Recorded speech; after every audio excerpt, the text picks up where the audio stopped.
Hello everybody, my self doctor Kuldeep Kaur और मैं आपको एलएलबी 3 ईयर 4th सेमेस्टर में कंपटीशन इन्वेस्टमेंट लॉ पढ़ा रही हूँ। यूनिट 1 समाप्त हो चुका है। यूनिट 2 का पहला क्वेश्चन आज डिस्कस किया जाएगा।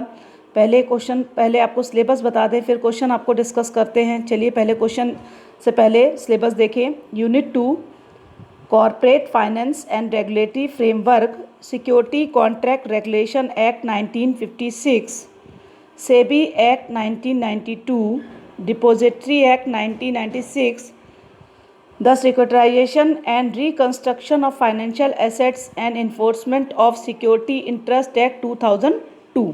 तो ये आपके सिलेबस में एक्ट हैं अलग अलग। अब देखें यूनिट 1 में पहला क्वेश्चन कौन सा डिस्कस किया गया है। Discuss the composition, power, function of security exchange board of India. तो देखिए कंपोजिशन, पावर, फंक्शन डिस्कस करना है किसका, सेबी का। Security exchange board of India को शॉर्ट में क्या कहते हैं, सेबी, SEBI, सेबी। आइए देखें क्वेश्चन कब कब आया है। इम्पॉर्टेंट क्वेश्चन है, इम्पॉर्टेंट एक्ट है। देखिए कब कब आया है क्वेश्चन। आप 2013 में देखेंगे तो पहला ही क्वेश्चन है, discuss the composition, power and function of security exchange board of India. तो पहला क्वेश्चन लॉन्ग में आया है। 2000 आप देखेंगे बाद में 2014 में शॉर्ट नोट में आया है। शॉर्ट नंबर क्वेश्चन में क्वेश्चन नंबर 2 है, composition of security and exchange board of India, भारतीय प्रतिभूति विनिमय बोर्ड का गठन। फिर 2015 में आया है लॉन्ग क्वेश्चन के रूप में, discuss the composition, power and function of the security and exchange board of India, भारतीय प्रतिभूति विनिमय बोर्ड के गठन, शक्ति एवं कार्यों का विवेचना कीजिए। फिर उसके बाद ये क्वेश्चन देखिए 2015 के बाद कब ये आया है। उसके बाद अगर हम देखें तो 2000 आप देखेंगे कि 2018 में पहला लॉन्ग क्वेश्चन बन रहा है, what are the object of the security and exchange board of India 1992, what are the power and function of the securities and exchange board of India, भारतीय प्रतिभूति विनिमय बोर्ड अधिनियम 1992 के क्या उद्देश्य हैं, भारतीय प्रतिभूति विनिमय बोर्ड के कौन कौन से अधिकार और कर्तव्य हैं। तो ये क्वेश्चन आपका 2018 में भी आया है। तो आप देख रहे हैं कि 2018 तक लगातार क्वेश्चंस लॉन्ग और शॉर्ट के रूप में आए। तो मोस्ट इंपॉर्टेंट क्वेश्चन है जो आपको डिस्कस करने जा रहे हैं। पहला तो देखें कि ये क्वेश्चन क्या क्या चीज़ें कंटेन कर रहा है। The answer shall include following points, establishment and incorporation of SEBI, Section 3, Constitution, Management, Chairman, Appointments, who shall be the member, Management of the SEBI, Section 4, Function of the SEBI under Section 11। देखिए establishment and incorporation of SEBI section 3 कि कब उसका establishment किया गया और वो कैसे incorporation किया गया सेबी का। The central government has been given the power to set up SEBI by issuing a notification. In the exercise of such power SEBI has been established at a body corporate having perpetual succession and a common seal. It has power to acquire, hold and dispose of property, both movable and immovable, to contract and to use or to be used. The head office of the SEBI is situated at Mittal Court, B Wing, 224 Northern Point, Bombay 400021। देखिए कैसे स्थापना हुई, कैसे ये corporation कहलाता है, निगमन कहलाता है, सेक्शन 3 में बताया गया। तो आपको बता दूं कि सेंट्रल गवर्नमेंट एक नोटिफिकेशन इशू करती है और उसने सेबी का गठन किया, security exchange board of India का। सारी वो एक क्या है, लीगल पर्सनालिटी है, जुरिस्टिक पर्सन है। मैं हमेशा कहती आई हूँ कि जब भी कोई अपने आप को इंस्टीट्यूशन या पर्सन कहता है कि लीगल पर्सनालिटी है तो वो कुछ क्वालिटी को मेंटेन रखता है। कौन कौन सी उसके में क्वालिटी होनी चाहिए जुरिस्टिक और लीगल पर्सनालिटी के लिए। परपीचुअल सक्सेशन, शाश्वत उत्तराधिकार, इसका मतलब वो कभी भी समाप्त नहीं होगा, which is never ending. Common seal, common seal का मतलब होता है मोहर, स्टैम्प। वो क्या कर सकता है, मूवेबल इमूवेबल प्रॉपर्टी को खरीद व बेच सकता है। कॉन्ट्रैक्ट कर सकता है, हम उसके ऊपर केस ला सकते हैं, वो भी किसी के ऊपर केस ला सकता है। तो ये लीगल पर्सनालिटी, जुरिस्टिक पर्सनालिटी जो भी होगा उसके पास एक क्वालिटी होगी। सेबी का इनकॉर्पोरेशन होता है, वो भी जुरिस्टिक पर्सनालिटी है। तो ये वो 5 क्वालिटी 4 क्वालिटी मेंटेन रखती है। हेड ऑफिस कहाँ है सेबी का? मित्तल कोर्ट है। एड्रेस दिया हुआ है B wing 224 northern point Bombay 400021। अब management of the SEBI section 4 की मैनेजमेंट कैसे किया जाएगा? सेबी सेक्शन 4 में constitution, the SEBI shall consist of the following member. SEBI में कौन कौन से मेंबर होंगे? A chairman to be appointed by the central government, 2 member from amongst the office of the ministry of the central government dealing with finance and administration of the Company Act 1956 to be nominated by the central government. One member from amongst the official of the Reserve Bank to be nominated by the Reserve Bank.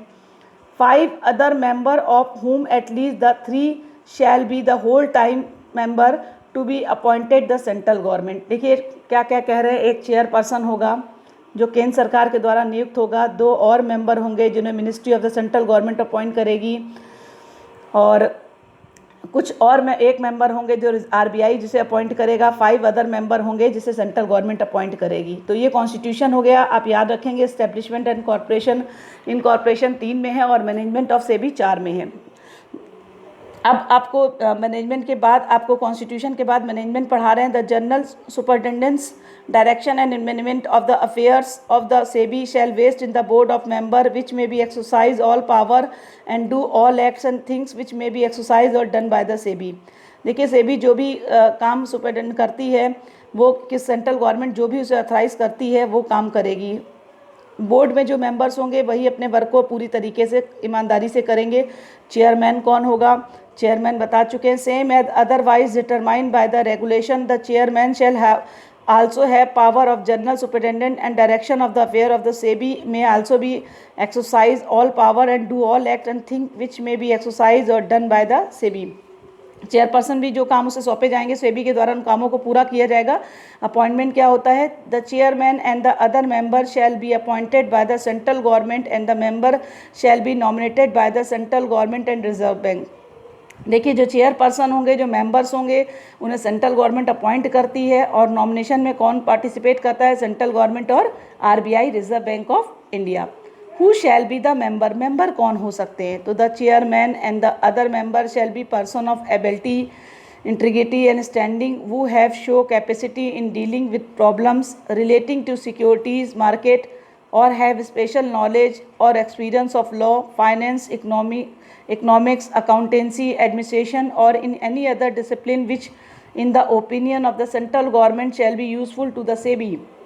और कौन से member होंगे? Chairman और member के अलावा में क्या ability होनी चाहिए? तो कम से कम मैंने आपको यूनिट 1 में भी बताया था कि 15 साल का एक्सपीरियंस होगा यहाँ पे इनडायरेक्टली रूप से कि किस चीज़ में वो एक्सपर्ट होंगे।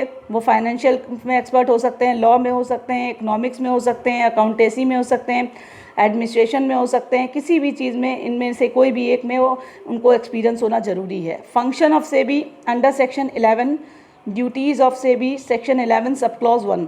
It shall be the duty of the SEBI to protect the interest of investor in securities and to promote the development of and to regulate the security market by such measures as it think fit. Section 11 subclause 1.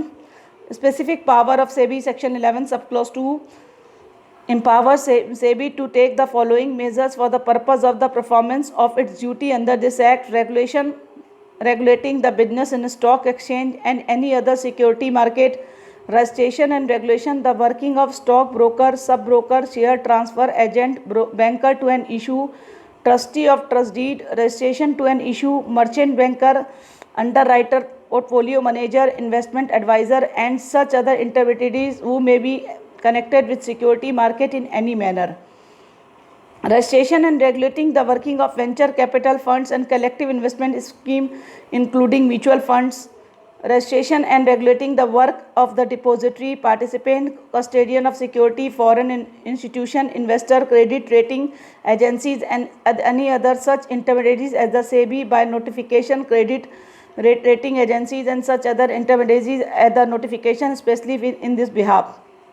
prohibiting fraudulent and unfair trade practice relating to securities market, prohibition inside trading in security, promoting and regulating self-regulatory organization, regulating sustained acquisition of share and takeover of companies, promoting investor education and training of intermediaries of security market, performing such function and exercise such power under the provision of the Security Contract Regulation Act 1956 as may be delegated to by the central government, levying fees or other changes for carrying out the purpose of the section, calling for information and record from any bank or any other authority or board or corporate established or constituted by or under any central, state or provincial act in the respect of any transaction in security which is under investigation or inquiry by the SEBI, calling for information from undertaking inspection, conducting inquiries and audit of the stock exchange, mutual funds, other person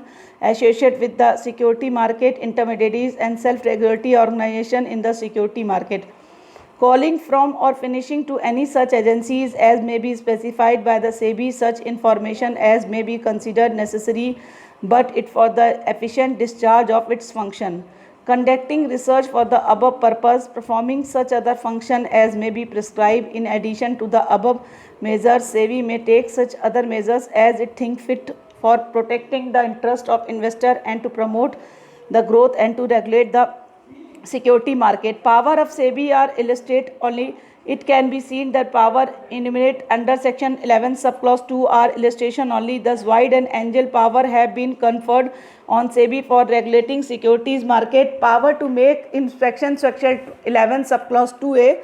SEBI may make inspection or any book or register or other documents or record of any listed company, a public company which intend to get in security issued on any recognized stock exchange.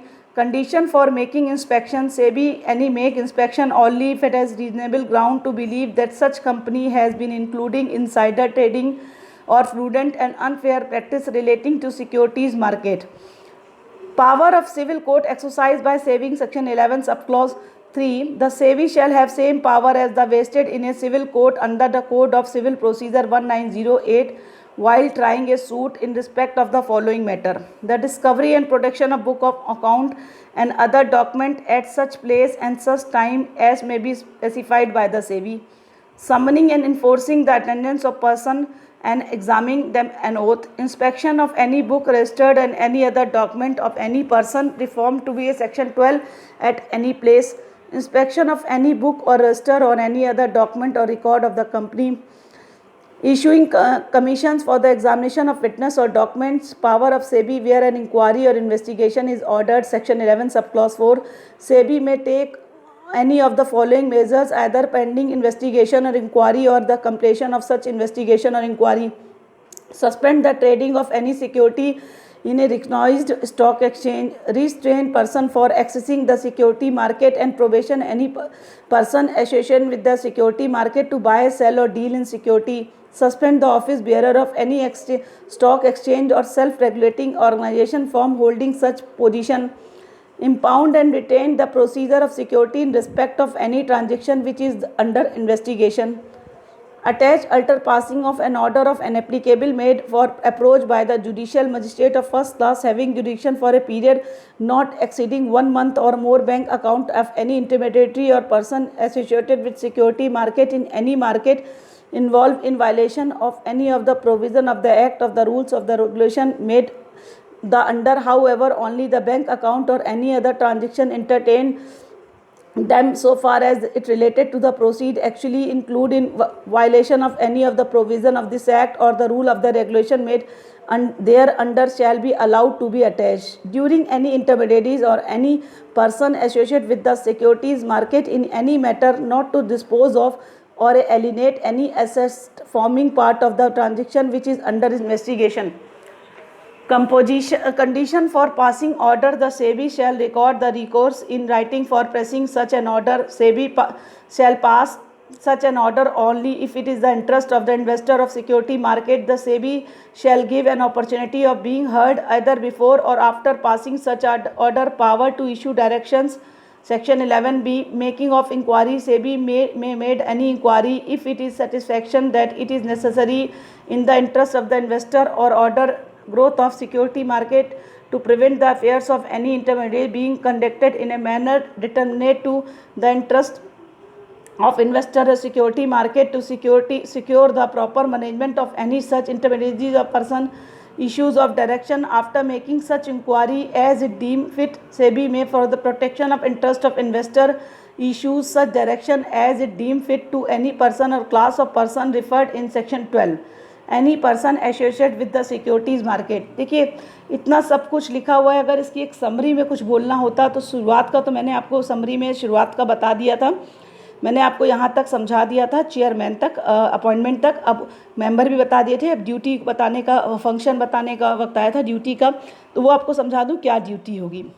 देखिए stock exchange को देखेगी, business करेगी SEBI, registration करवाएगी। जितने भी इसके अंदर लोग काम करना चाहेंगे सेबी में, शेयर मार्केट्स में, स्टॉक ब्रोकर होंगे, सब ब्रोकर होंगे, शेयर ट्रांसफ़र होंगे, एजेंट होंगे, ट्रस्ट डीड कर सकते हैं, ये लोग वो होंगे, पोर्टफोलियो मैनेजर होते हैं, इन्वेस्टमेंट एडवाइज़र होते हैं, सब काम करते हैं। इनका मेन काम क्या होता है? फंड को करना, कलेक्टिव इन्वेस्टमेंट स्कीम को बेचना। ये शॉर्ट नोट में आता है, इस वर्ड को मैंने पढ़ाया भी है। कलेक्टिव इन्वेस्टमेंट स्कीम, सामूहिक विनियोग योजना जो सब लोग मिलकर करते हैं, इंक्लूडिंग म्यूचुअल फंड्स। रेगुलेशन करेगी, रेगुलेटरीज करेगी। क्या चीज़ें मना की गई हैं? इनसाइडर ट्रेडिंग मतलब भेदिया कारोबार हम नहीं कर सकते। इनसाइडर ट्रेडिंग भी most important for short note. दो चीज़, कलेक्टिव इन्वेस्टमेंट स्कीम और ये इनसाइडर ट्रेडिंग शॉर्ट नोट में आते हैं। इनसाइडर ट्रेडिंग का मतलब होता है कि ऐसा व्यक्ति जो बिजनेस में ऑलरेडी लगा हुआ है, काम कर रहा है, कंपनी का होते हुए भी कंपनी की सारी बातें दूसरे लोगों को बता रहा है जिससे कंपनी को नुकसान होता है, ऐसे व्यक्ति को इनसाइडर कहते हैं और ऐसे बिजनेस करने वाले को इनसाइडर ट्रेडिंग कहते हैं। तो इस तरह के काम को करने को मना किया और ऐसे व्यक्ति को पनिशमेंट दी जाएगी सेबी एक्ट में। सेबी के जितने भी पावर फंक्शंस होंगे वो सेंट्रल गवर्नमेंट के द्वारा रिकनाइज होंगे, सिक्योरिटी कॉन्ट्रैक्ट रेगुलेशन एक्ट से होंगे।